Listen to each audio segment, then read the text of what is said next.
नमस्कार प्रिय विद्यार्थियों, एक बार फिर आपका अपने YouTube चैनल पर बहुत बहुत स्वागत है।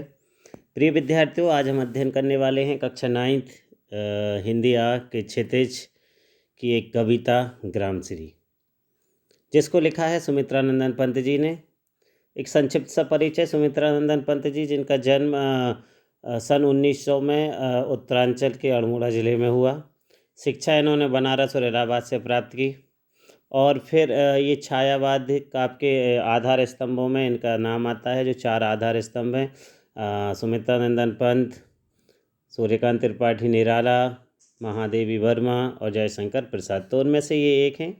सन 1977 में इनका देहांत हो गया। इनकी जो प्रमुख रचनाएं हैं उसमें वीणा, ग्रंथि, गुंजन, ग्राम्या आदि आदि जो बड़ी ही प्रसिद्ध इनकी रचनाएं हैं। चलिए तो हम अध्ययन करते हैं। यहाँ एक और बहुत मुख्य बात कि इनको ज्ञानपीठ पुरस्कार भी से नवाजा गया है, या इनको ज्ञानपीठ पुरस्कार भी प्राप्त हुआ है। चलिए तो हम अध्ययन करते हैं कविता ग्रामश्री का। ग्रामश्री, ग्राम मतलब गांव, श्री मतलब यहाँ श्री के 2 अर्थ निकलेंगे, एक सुंदर और दूसरा होता है लक्ष्मी। ठीक है, तो यहाँ जो ग्रामश्री है तो यहाँ ग्राम की सुंदरता या जो गांव की संपत्ति है, जो लक्ष्मी है, उसके बारे में यहाँ पर बताया जा रहा है। ध्यान रखिए प्रिय विद्यार्थियों, ग्रामश्री, ग्राम मतलब गांव, ग्राम, श्री का अर्थ होता है लक्ष्मी, अर्थात यहाँ की सुंदरता, संपन्नता। तो जो गांव की सुंदरता है, जो संपन्नता है, या जिसको गांव की लक्ष्मी कहा गया है, उसके बारे में यहाँ कवि ने बताया हुआ है। कवि क्या कहता है? कवि कहता है, फैले खेतों में दूर तलक मखमल की कोमल हरियाली, लिपटी जिससे रवि की किरणें चांदी की सी उजली जाली। हम पहले इन 4 पंक्तियों को समझते हैं। कवि कह रहा है कि गांव के जो खेत हैं, इन खेतों में दूर दूर तक केवल और केवल हरियाली ही हरियाली दिखाई दे रही है, हरियाली ही हरियाली फैली हुई है। कैसी हरियाली फैली हुई है? मखमल के जैसे कोमल हरियाली फैली हुई है। मखमल के जैसे कोमल हरियाली दूर दूर तक खेतों में फैली हुई है। लिपटी जिससे रवि की किरणें, और उस जो हरियाली है उसमें जो सूर्य की किरणें हैं वह लिपटी हुई हैं। अर्थात सुबह सुबह जो ओस पड़ी हुई है, ओस पड़ने से उस पर जो सूर्य की किरणें पड़ रही हैं तो वह बिल्कुल चांदी के जैसे चमक रही है। कभी को ऐसा लग रहा है कि ये यहाँ पर इस घास के ऊपर या हरियाली के ऊपर किसी ने चांदी का जाल बनाकर डाल दिया है। आगे कवि कहता है, तिनकों के हरे हरे तन पर हिल हरित रुधिर है रहा झलक, श्यामल भूतल पर झुका हुआ नभ का चिर निर्मल नील फलक। देखिए कवि आगे क्या कहता है। कवि कहता है कि जो हरी भरी घास है उसके जो तिनके हैं उनके अंदर जो रस भरा हुआ है, जो द्रव भरा हुआ है, वो कवि को हरा खून सा महसूस होता है। कवि कह रहा है कि वह उसमें हरित रुधिर है, मतलब वह उनका हरा खून है, जिसके कारण से वो हरे भरे बने हुए हैं। श्यामल भूतल पर जो धरती है, वो जब उस पर जो हरियाली है वो हरियाली दूर तक फैली हुई है और बहुत हरियाली है, बहुत हरापन है। हरापन अधिक होने के कारण हरा रंग थोड़ा सा काला सा दिखाई देने लगता है। तो यहाँ पर कवि कह रहा है कि श्यामल भू पर जो हरी भरी धरती है, जो हरी धरती है, उसके तल पर अर्थात उसकी तरफ झुका हुआ है। कौन झुका हुआ है? नभ का चिर निर्मल नील फलक। नभ मतलब आकाश का जो नीलापन है, जो चिर है, चिर का अर्थ होता है जो कभी खत्म ना होने वाला हो, बहुत लंबा। चिर मतलब बहुत लंबा, जो कभी खत्म होने वाला ना हो। तो जो नभ है वो कभी खत्म नहीं होने वाला है। उसका जो निर्मल बिल्कुल साफ नीला नीले रंग का जो फलक है, फलक है अर्थात उसका जो पहलू है या उसका जो पट है या जो कपड़ा है, तो यहाँ कवि को लग रहा है कि उस पर वो जो आकाश है ना, उसमें नीला कपड़ा पड़ा हुआ है, वो फैला हुआ है। अगली पंक्ति में क्या कहता है कवि? रोचित सी रोमांचित सी लगती वसुधा, आई जो गेहूं में बाली, अरहर सनई के सोने की किंकिणियां हैं शोभाशाली। देखिए आगे क्या कहता है। आगे कवि कहता है कि जो धरती है ना वो रोमांचित सी लग रही है। वसुधा, वसुधा यानी धरती। धरती कैसी लग रही है? रोमांचित सी लग रही है। रोमांचित मतलब बड़ी ही प्रसन्न सी दिखाई दे रही है। क्यों दिखाई दे रही है? आई जौ गेहूं में बाली, क्योंकि जौ और जो गेहूं और जो जौ होता है उसमें क्या आ चुकी है? बाली आ गई है। इसकी जो बाली होती है ना वो थोड़ी सी नुकीली होती है। ऐसा लग रहा है जैसे किसी ने वो नुकीले उससे रोमांच सा धरती के अंदर भर दिया हो। तो वो जो गाँव जौ और जो गेहूं में जो बाली आ गई है उससे वह रोमांचित सी लग रही है। अरहर सनई की सोने की किंकिड़ियाँ हैं शोभाशाली। अब जो अरहर है और जो सनई है वह पक गई है, और पकने के कारण वह सुनहले रंग की लग रही है, सोने जैसी लग रही है। और उसकी जो फलियाँ हैं वो फलियाँ सूखने के बाद एक आवाज़ कर रही हैं। वो आवाज़ जो कर रही हैं वो कवि को कैसा लग रहा है? जैसे कि किसी ने किंकड़ियाँ पहन ली हों। किंकड़ियाँ का मतलब होता है करधनी, जिसको महिलाएं कमर में पहनती हैं। तो उसमें से जो छन छन की आवाज़ आती है ना, ऐसी ही अरहर और सनई की जो फलियाँ पक पक गई हैं उनमें से आवाज़ आ रही है, और ये उसकी सुंदरता को और अधिक बढ़ा रही है। उड़ती भैनी भीनी तैलाक्त गंध, फूली सरसों पीली पीली। कभी आगे कह रहा है कि जो सरसों है ना वह फूल गई है, और उसके फूलने से जो वातावरण है उसमें तेल युक्त जो गंध है ना वो फैल गई है। सरसों में से तेल निकलता है, तो वो जो उसकी तेलीय गंध है वह पूरे के पूरी हवा में मिल गई है, और वो पूरे में फैल गई है। और सरसों कैसी फूली है? उसके वो जो फूल है ना वो पीले पीले हैं। तो कभी कहता है फूली सरसों पीली पीली। आगे कभी कहता है लो हरित धरा से झांक रही, नीलम की कली तीसी नीली। कभी आगे कहता है कि लो हरित धरा से, मतलब जो हरी भरी धरा है उससे झांक रही है, उस पे से कोई चीज़ ऐसी झांक के देख रही है। वह क्या है? नीलम की कली। नीलम की कली जैसे, नीलम एक रत्न होता है, उसकी कली जैसे उसके जैसी लग रही है। वह क्या है? तीसी नीली। यहाँ अलसी की बात हो रही है बच्चों। यहाँ जो अलसी होती है इसका जो फूल होता है ना वो नीला होता है, और ये चना मसूर इनकी फसल से थोड़ी सी वो बड़ी होती है। तो कभी को ऐसा लग रहा है कि ये उस चने या मसूर की जो फसल है उसके ऊपर से झांक झांक के कोई देख रहा है, और वह क्या है? वह अलसी है, जिसके ऊपर क्या लगा हुआ है? नीले रंग का फूल लगा हुआ है। आगे कभी कहता है रंग रंग के फूलों से रिलमिल, हंस रही सखियां मटर खड़ी, मखमली पेटियों सी लटकी, छीमियाँ छिपाए बीज लड़ी। देखिए आगे कभी कहता है, कभी की कल्पना देखिए। कभी कहता है कि जो मटर है, रिलमिल का मतलब होता है जो बहुत अच्छे से मिल चुका है, घुल चुका है, ऐसा। तो कह रहे हैं जो रंग रंग के फूलों से रिलमिल, मतलब विभिन्न प्रकार के फूलों से घुला हुआ, अच्छी तरीके से मिला हुआ। मटर में कई प्रकार के फूल आते हैं, तो उसमें से कई प्रकार जो फूल दिख रहे हैं उसको देखते हुए कहता है हंस रही सखिया मटर खड़ी। जो मटर है ना उसको वो दोस्त बताया, वो कह रहे हैं वो ना मिलकर आपस में क्या कर रहे हैं? बातें कर रहे हैं और हंस रहे हैं। मानो जो मटर के पौधे हैं ना वो खड़े होकर एक दूसरे से बतिया रहे हैं दोस्तों के जैसे, और हंस रहे हैं। मखमली पेटियों सी लटकी, छीमियाँ छिपाए बीज लड़ी। आगे जो मटर की फलियां हैं वो हरी हैं। कभी को ऐसा लगता है कि वो जो मखमल की पेटियां हैं ना, वो मखमल की जो पेटियां हैं उन्होंने ही मटर का रूप धारण कर लिया है। अर्थात जो मटर की फलियां हैं वो कभी को मखमल की पेटियों के जैसे लटकी महसूस होती हैं। किस किस की फलियां हैं? मखमली पेटियों से लटकी, छीमियाँ छिपाएं बीज खड़ी। क्या खड़ी हुई हैं? छीमियाँ। छीमियाँ मतलब सैम। जो सैम की फलियाँ होती हैं ना वो सैम की फलियाँ कैसी खड़ी हुई हैं? ये अपने में बीज की लड़ी छिपाए हुए खड़ी हुई है। फिरती हैं रंग रंग की तितली। कभी आगे कहता है कि उन फूलों के ऊपर रंग बिरंगी तितलियां घूम रही हैं, फिर रही हैं।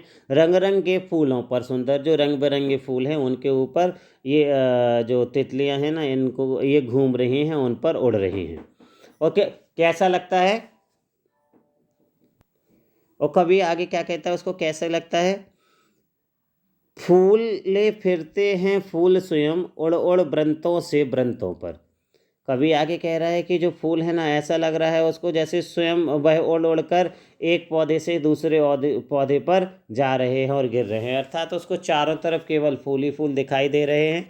पूरा वातावरण फूलों से भरा हुआ है, इसलिए कवि को ऐसा लगता है कि ये फूल ही, एक फूल ही दूसरे पेड़ पर यहाँ से वहाँ जा रहा है या घूम रहा है।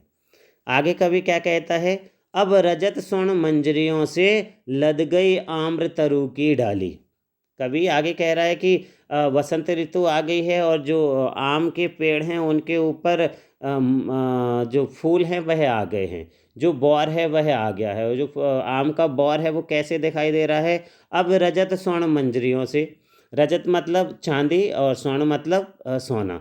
तो सोने चांदी की मंजरियाँ, मंजरियाँ मतलब होता है जो फूलों के गुच्छे होते हैं, जो आम का बौर होता है, वह उस पर आ गया है। लद गई आम्र तरु की डाली, लद गई मतलब उससे लद चुकी है, उस पर बहुत ज़्यादा फूल आ चुके हैं। किस पर, जो आम्र तरु है, मतलब जो आम के पेड़ की डाली है वह फूलों से लद चुकी है। और ये फूल कैसे हैं, सोने चांदी के गुच्छों के जैसे दिखाई दे रहे हैं। झर रहे ढाक, आके कवि क्या कह रहा है, झर रहे ढाक, जो पेड़ है ना वह झर रहे हैं। पीपल के दल और पीपल के पत्ते, पीपल के पत्ते और अन्य पेड़ों के जो पत्ते हैं वह क्या हो रहे हैं, झर रहे हैं, मतलब पतझड़ आ गया है, गिर रहे हैं। हो उठी कोकिल मतवाली, और कोयल कैसी हो चुकी है, मस्त होकर वह कूक रही है या गा रही है। महके कटहल मुकुलित जामुन, जंगल में झरबेरी झूली। कभी आगे कहता है कि कटहल महकने लगे हैं, जामुन में कलियां आ गई हैं, और जंगल में जो छोटी कटेली बेर है या बेरी के पेड़ हैं वह क्या होने लगे हैं, झूलने लगे हैं, अर्थात उसमें फल ही फल लग चुके हैं।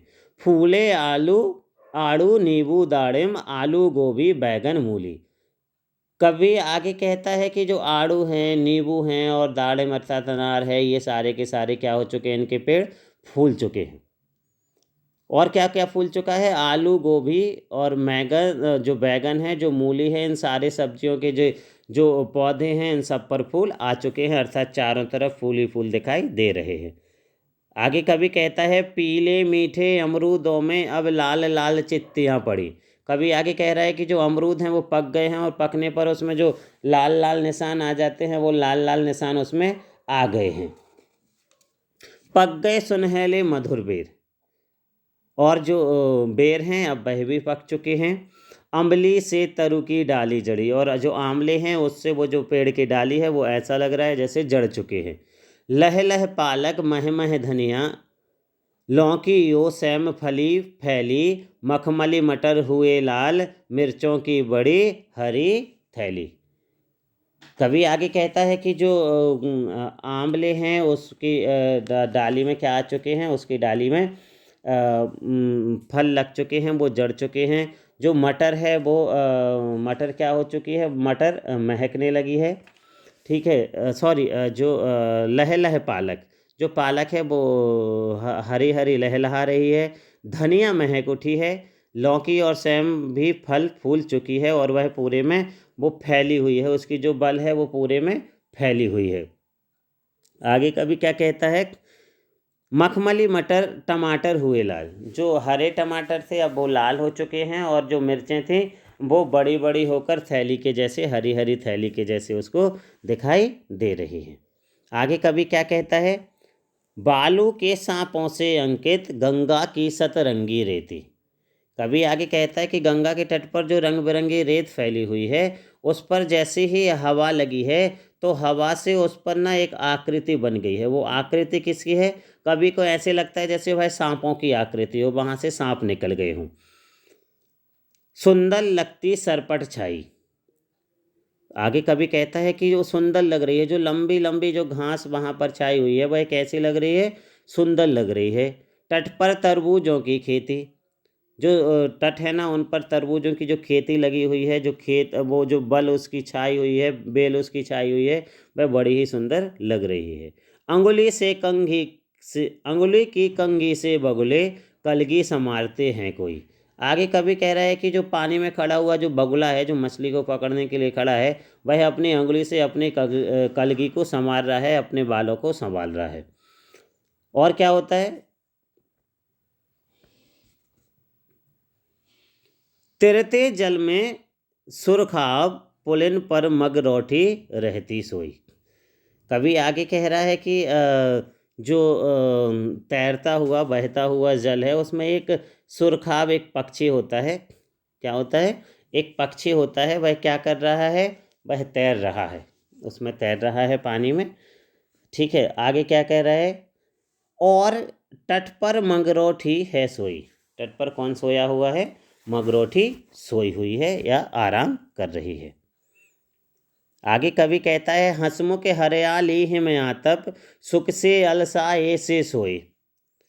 कवि आगे कह रहा है कि जो हरियाली है वो हंसमुख है, हंसमुख हरियाली है। वो सर्दी और धूप दोनों में ही कैसे है?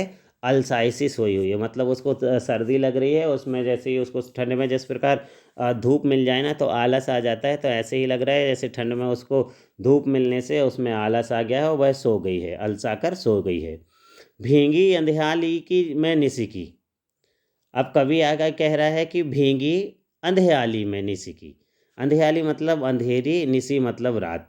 जो अंधेरी रात है ना वो ओस से भीग चुकी है। तारक सपनों में से खोए। जो तारे हैं ना वो ऐसा लग रहा है कि वह सपनों में खो गए हैं, वे तारे के सपनों में खोए हुए हैं, उसी में डूबे हुए हैं। मरकट डिब्बे सा खुला ग्राम जिस पर नीलम नव आचंदान। कवि कह रहा है कि जो गांव का वातावरण है जब उसको वह देखता है तो कवि को ऐसा लगता है कि वह जो एक पन्ना, एक हरा रत्न होता है जिसको हम पन्ना बोलते हैं, वो किसी डिब्बे में बंद था और उसको खोल दिया है तो अब केवल हरियाली ही हरियाली या हरा हरा रंग ही दिखाई दे रहा है। और जिसके ऊपर क्या हो रहा है? जो नीला आकाश है, जो नीलम की भांति छाया हुआ है, वह दिखाई दे रहा है। निरुपम हिमांत में स्निग्ध शांत। कवि कह रहा है निरुपम मतलब जिसके रूप की तुलना ना की जा सके, जिसका रूप बहुत ही अधिक आकर्षक हो, ऐसे सुंदर स्थिति में हेमांत मतलब शीत ऋतु का जो अंत होता है, हेमांत का मतलब होता है हिम का अंत, मतलब शीत ऋतु का जो अंत हो रहा है उसमें। स्निग्ध मतलब बड़ा ही सुंदर और एकदम शांत। क्या है? गांव का जो माहौल है वो बड़ा ही सुंदर है, जिसके सौंदर्य की कोई तुलना नहीं की जा सकती है। और जब शीत ऋतु का अंत हो रहा है तो वह कैसे दिखता है? निज शोभा से हरता जनमन। वह अपनी सुंदरता से लोगों के मन को हर रहा है, उस सौंदर्य को उससे उनको अपनी तरफ आकर्षित कर रहा है। प्रिय विद्यार्थियों, उम्मीद करता हूँ कि ये वीडियो आपके बहुत ही काम आएगा, आपको बहुत ही मदद करेगा। अपने इस चैनल से जुड़े रहिए और हाँ, इसको वीडियो को लाइक और शेयर करना ना भूलिए। धन्यवाद।